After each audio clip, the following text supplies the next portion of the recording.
আসসালামু আলাইকুম। আপনারা সবাই কেমন আছেন? আলহামদুলিল্লাহ আমি ভালো আছি। আল্লাহ পাকের শুকরিয়া। আল্লাহ ভালো না রাখলে আপনাদের সাথে কথা বলতে পারতাম না।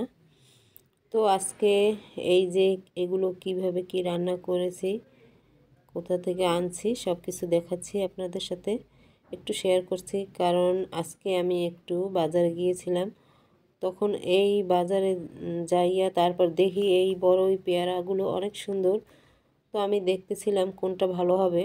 তো পেয়ারাগুলো বেশি একটা ভালো হচ্ছে না, তাই পেয়ারাগুলো আর কিনিনি। কারণ যেইটা পছন্দ হয়েছে সেইটাই আমি নিয়ে আসছি।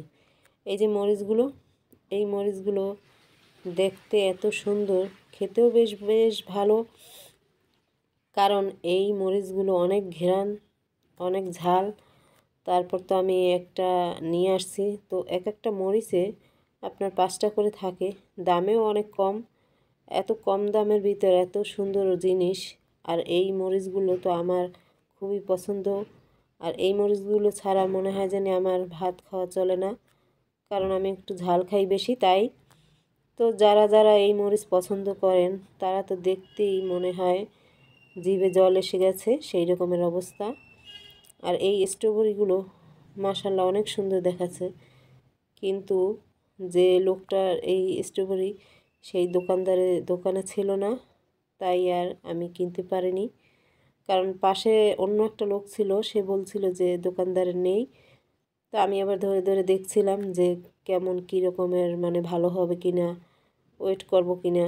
তো আমি আর ওয়েট করিনি, তারপর আমি এই চলে আসলাম বাসায়। তো আস্তে আস্তে এই যে দেখেন আমি একটু আপনাদের দেখাচ্ছি। তারপর আর ওই বাজার থেকে আমি তো আগেই কিনে নিয়েছি, তো ওইটা আর আমার এই দেখানো হয়নি কিভাবে কি কেনাকাটা করেছি। তো এই গরুর গোশত নিয়ে আসছি আর কিছু শাক নিয়ে আসছি। শাকটা তো আমি ওই মরিচ দিয়ে ভাজি করেছি, বেশ সুন্দর হয়েছে শাকটা। কারণ শাকটায় কোনো ময়লা নেই।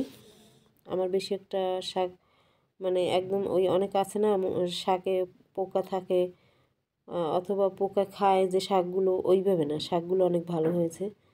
তারপর এই যে আমি গরুর গোশত এই দিতেছি। এখন এই এক এক করে আমি হলুদ, মরিচ, সব মশলা, আগে কিছু মশলা দিয়ে ফেলছি। তো বেশ এইভাবে সব মশলা দিয়ে তারপর কষিয়ে নেব।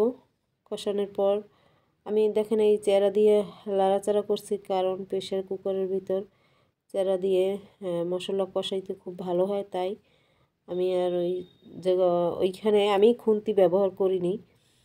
তারপরে এই যে আমি এখন মাংস দিয়ে দিচ্ছি। মাংস দিয়ে ভালোভাবে কষিয়ে নিয়ে তারপর আমি আলু দেব, বা অন্য কাজ, এই মাংসটা বসাই দিয়ে অন্য কাজ করব। তারপর এই যে শাক, আমি আলু কুচাই নিয়েছি, একটু আলু দিলে শাকটা ভাজি অনেক ভালো লাগে, তাই আমি এই শাক ভাজি করতেছি। তো এইখানে আমি বোম্বাই মরিচ দিয়েছি, কারণ এই মরিচটা দিলে অনেক মানে ঝাল হবে, তাই। তবু বেশি দিইনি, কারণ আমাদের ঘরে সবাই ঝাল বেশি পছন্দ করে না, তাই অল্প দিয়েছি।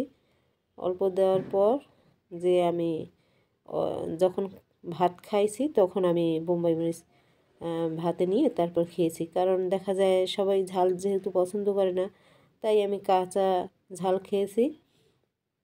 এই বোম্বাই মরিচটা এত ঘেরান, মানে আমি মাংস থেকে শুধু শাক ভাজি দিয়েই ভাত খেয়েছি।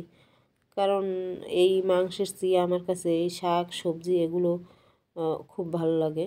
তো মাছ দিয়েও দেখা যায় সবজি ভালো লাগে না।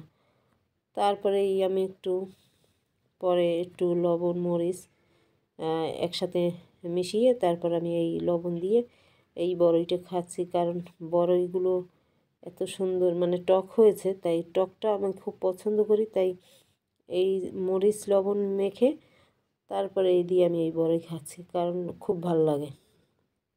আর টক খাওয়া তো ভালো, অনেকেই টক পছন্দ করে না, তো আপনারাও খাবেন।